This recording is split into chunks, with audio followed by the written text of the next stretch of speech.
Hey guys, what's up? Welcome back to the channel. It's Cynicalex, and today we're going to talk about artifacts and also CTPs in the form of, or in the context of, I should say, Team Battle Arena, because we just refreshed over to a new season. We have 14 days on it, and this is when I like to buy the CTP unequip, and I like to activate it, and then I like to shift around my CTPs to match the teams that I am using. So for example here, if we take a look at the teams that I'm using right now in Challenger, it's just Weapon Master, not just, but it's Weapon Master and Annihilators that's banned. So Silver Surfer is banned, Wong is banned, Deadpool is banned, oh, and Wolverine is banned.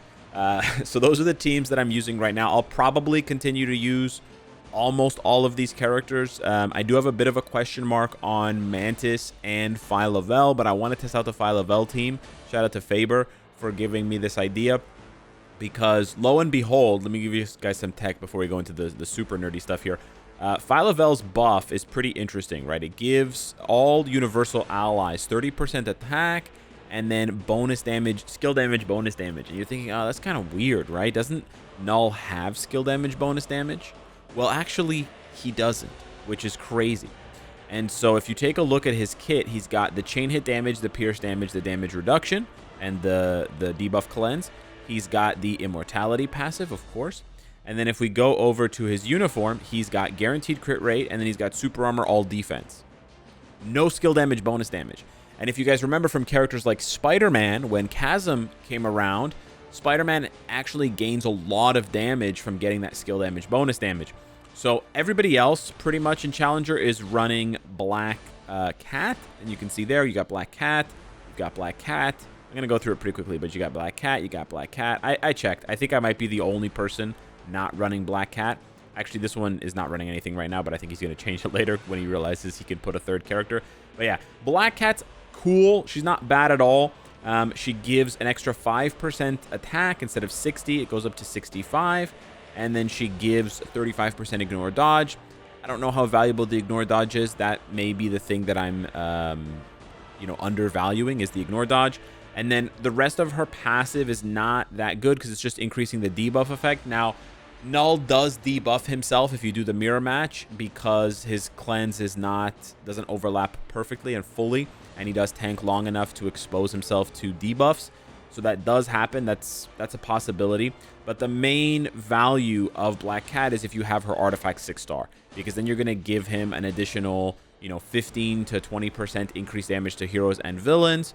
The boss damage doesn't matter, but it's mainly that increased damage to heroes and villains. But I'm basically betting, that Phyla-Vell's attack, 30% attack, and the skill damage, bonus damage is going to be better than that. But anyways, long story short on that, what I need to do now is I need to go in and swap CTPs, because we don't have necessarily the right CTPs in the right character. We got to make sure we got the 9100, we got the 8100 there. Doom has the 7100. Doom honestly has gained a lot of value lately for TBA. So, and Silver Surfer still doesn't have a CTP here because he's been banned now for a month. We do have the Brilliant on Jean. I was using Jean for some time. I may go back to using her, but she was being used with a Wolverine team. But we now have 3 spare Brilliants. We have an 80-95, we have a 90-95, and we have a 9100. Yeah, that's right. We rolled a brand new, perfect, basically perfect Brilliant. And so we have to put that on. I believe that's going to go on Doom. Or actually, it can go on Ghost Rider.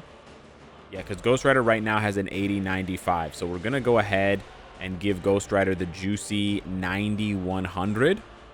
That should be pretty nice for him. I was also debating trying out a Brilliant Greed on him and seeing if that helps out for just the burst damage. But then what we also need to do is go in and move around the support CTPs, because I have a bunch of support CTPs, and we want to make sure that those are on the right characters. For example, Phyla-Vell doesn't have a support CTP on her right now. That I'm going to have to rectify. Phil Coulson has this Mighty Liberation for Sentry. We also have a liberation on White Fox. So this is where it gets kind of annoying. But if I did want to use White Fox, most of the players are using White Fox instead of Mantis. I would have to swap one of them over. We have this on Ronan, which we're going to take off because Ronan is banned because he's an Annihilator. Very sad, very, very sad there. And then Morgan Le Fay is fine. Beast, I believe. I don't think Beast is banned, but the problem with Beast is, and a problem with a lot of these other characters, is that their cost goes up when they're used in TBA, and then you can't really use them anymore because of their cost, right? Once they cost 30, most of these good metas are costing 40 and 50, meaning you don't have enough wiggle room to really use them effectively. Now, yeah, she has a Mighty Liberation. I might take this one off as well. Haven't seen, without Wolverine, Rescue's value is a little bit more in question there. So what we're going to do is we're going to put the Brilliant Insight on Coulson, actually. We found a Brilliant Insight that I had on Angel. I'm going to put that one on Coulson because we know for sure we're going to be using Coulson. He's a very, very good support for TBA these days because of the superhero buffs and also the all-ally buffs with the guaranteed crit rate and the increased damage to villains and also the HP buffs. He just has too many strong buffs to not be used. And then if I do want to pivot and use him with White Fox, I can still double dip with the Liberation, although it's the wrong role. It's the PvE Liberation, not the PvP Liberation, but it's something we will have to deal with. And then for Mantis, we would give her another Liberation to cover what's missing from, Coulson, because Coulson now has the Insight. So that's the first change I wanted to make. I may have to switch that back again. It gets pretty annoying because I believe you use Coulson with Cyclops. And Space Doctor Strange, and the problem with that is that Cyclops also has an Insight, but then if you give Cyclops a Liberation, then Dazzler has a Liberation, so you start to like have a cascading effect for PvE where the same characters, or like the support characters, are using the same CTP, and that's like negative value. So you got to be really, really careful with that. But we only have, I believe, no, we have a 20 here, so we're gonna pop that 20/20 on Phyla-Vell. This may end up being a mistake. I have a slightly worse one on Black Cat, but it is what it is. We're going to go ahead and test out these teams now because I believe they are ready to go. So let's just double check. We have the Liberation Insight there. We have the Liberation Insight there. We have the Liberation Insight there. We have nothing here because we're using triple DPS, but we are using the triple Brilly as well. And then here we have the Brilly Liberation on Colossus. So yeah, this is basically what I was doing. But yeah, seeing how many teams are using Doctor Doom, I have a bunch of artifact selectors, and so I was gonna, I was thinking about who to use them on. Commander advised me to upgrade Emma's artifact, excuse me, because right now I just have a 5-star. So the 6-star would give me an extra 5% damage received, so it reflects from 30% up to 35%.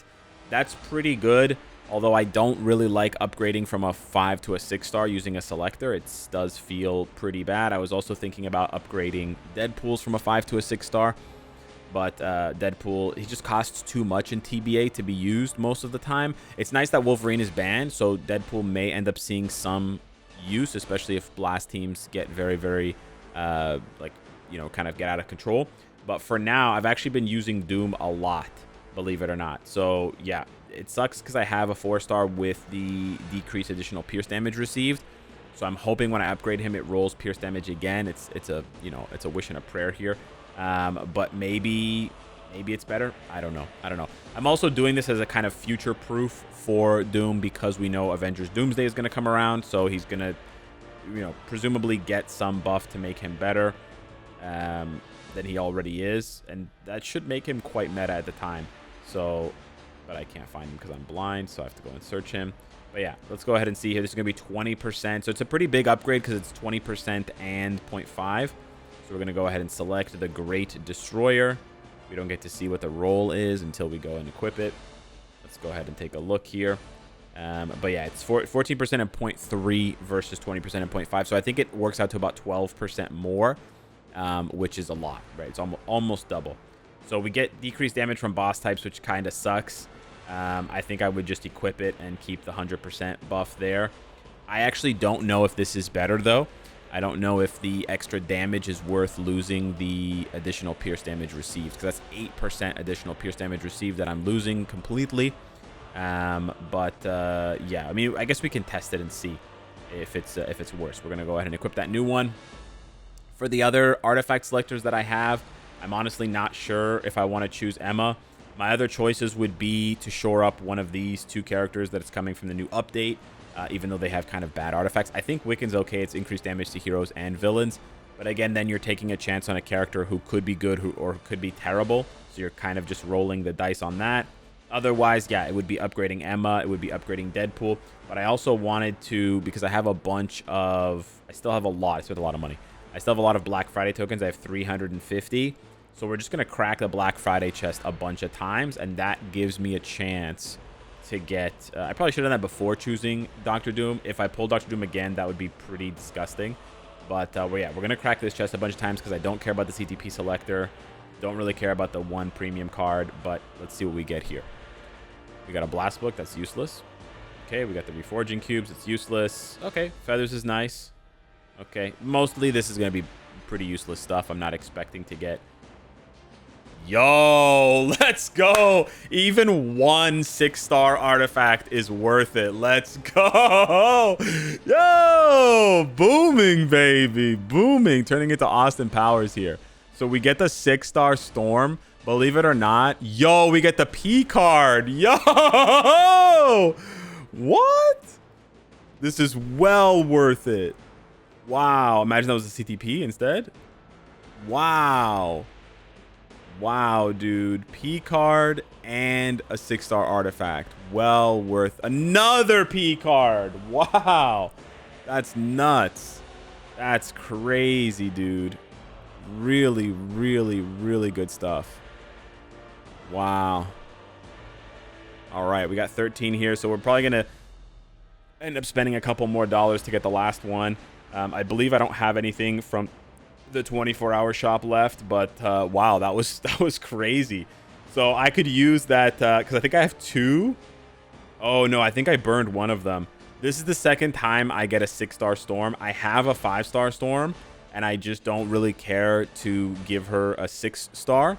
I'm just not sure. I have a couple rerolls here. I'm just not sure who to use them on. I probably should use them on Sentry because he doesn't have the pierce damage. He has increased damage to evil. That's good for the match versus Null, but otherwise, and a couple of other characters to be honest, but otherwise the pierce damage reduction is better. It's just whether or not you think you're going to get it.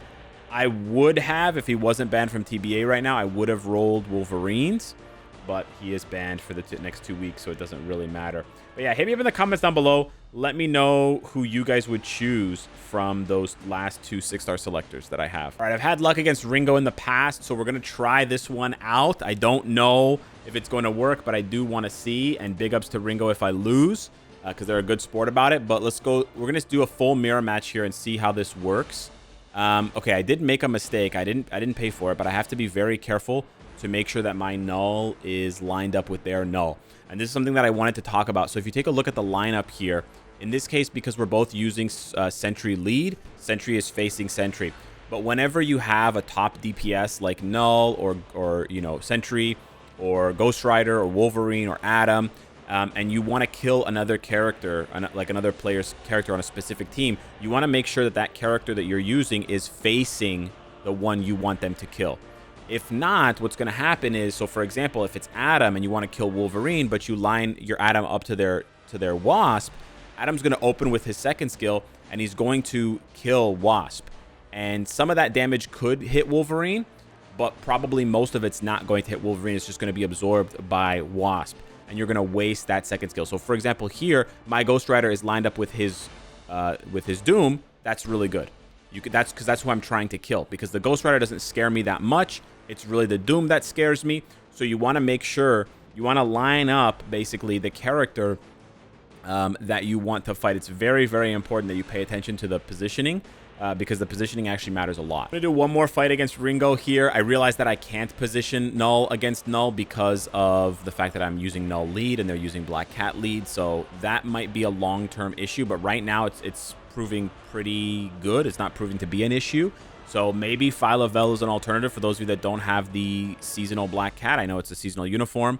But the interesting thing is here, I think the Sentry fight is my most difficult one. And there's really not much that I can do for my Sentry. I've given him... I could change his striker. I have to double check his striker. Maybe Black Widow is a better striker than whoever he has. I'm not sure who my Sentry is using as a striker. He should be using Miles, actually. So if I'm not using Miles... Do I not have a tier 4 striker equipped? I'm using Dr. Voodoo. Okay, that's really bad. See, I should have gotten the kill there with Miles. Strikers also matter a lot. So some premier strikers for TBA. Miles Morales is really good. Ghost Rider is a really good tier 4 striker. Shalabal is a really good tier 4 striker. You've got Null's a really good tier 4 striker. I mean, at the top, I didn't mention him right away, but Wolverine's the best tier 4 striker. You should have Wolverine. I think I'm also missing Wolverine, so I got to put him on one of my teams there. There's some other good strikers. Deadpool's not a bad striker, to be honest. There's a bunch of other ones. Quicksilver's a really good striker. Black Widow's another good striker. So make sure you've got those on all of your metas. So I'm going to just double check these really quickly because I don't know who has what. But yeah, Null has Loki. That's really bad. I think I put that in for zombie survival because Null was banned. But he should have Wolverine. That's really, really bad. He should have Wolverine or he should have somebody similar to that. But I'll fix that off camera. It's okay. And even for the lesser characters, like if for whatever, like, okay, I wasn't trying to get him off the team. But if you have Agent Venom tier 4, make sure he has a good striker, right? Put in Sentry or put in somebody who's going to have a large AoE or is going to... I really like tier 4 strikers that have incapacitation. So you can look for characters that have incapacitation on their skills, even if you can't find iframe ignore. That, yeah, Voodoo is really bad. But you can look for someone like, for example, Invisible Woman's not bad. She gives snare and incapacitation. Incapacitation can strip their buffs if it hits them, so that's very useful. Obviously, the best ones are the ones that have iframe ignore, but if they don't have iframe ignore, at least they have incapacitation, and that's going to help you out and potentially squeeze out some more wins. So yeah, that's what I wanted to do. I just wanted to cover some artifacts that I was thinking of buffing up, and I wanted to talk a little bit about TBA and sort of using that CTP unequip to your advantage in that. As far as other artifact selectors go, I know that a lot of you guys have them and were wondering who to choose. In general, I think PvP characters get a lot more value from artifacts than PvE characters. So if you are big into PvP, then you can kind of just go based on whatever PvP rankings there are. As far as PvE goes, I would just go down the list of the most valuable characters. So I would start with Mephisto, then I'd go to Storm, and then I would, go down that list or just get supports. A lot of really good support CTPs are for PvE, like Nick Fury, like Coulson. And some of them can double dip for PvP, so that is really nice, but that gives you a lot of value because it, even if the meta changes in terms of the character, and right now we do have a large possibility, right, because of all the updates to ABX/ABL, there's 28 days now, there is the possibility of so many characters being replaced. Like a lot of people are still using Speed Winter Soldier and Bullseye and all these guys. Those could be replaced. The supports are much harder to replace. Most likely there's not going to be a support better for the Speed Hero Mail Day than Nick Fury, right? They're probably not going to release somebody that has better than 60% attack and all of these other ally buffs. So getting his artifact 6-star is quite valuable because it's going to give ignore dodge to heroes and increase damage dealt to bosses in addition to everything else he provides. So that's kind of my general tips for PvE and PvP. But other than that, obviously just choose the characters that you like, that you want to play. And then also keep in mind some characters, even if they are very good for a lot of content like Venom, just have really poor value artifacts. So remember to check what the artifact does. And if it doesn't seem to be very strong, maybe ask around and find out, because chances are it might be really weak. And in this case, yeah, he's got one of the lamest artifacts for a dominant PvE meta character. So yeah, hit me up in the comments down below. Let me know what you think. Let me know who I should choose. Thank you so much for watching the video. Smash the like button if you enjoyed the content, and I'll see you in the next one. Take care.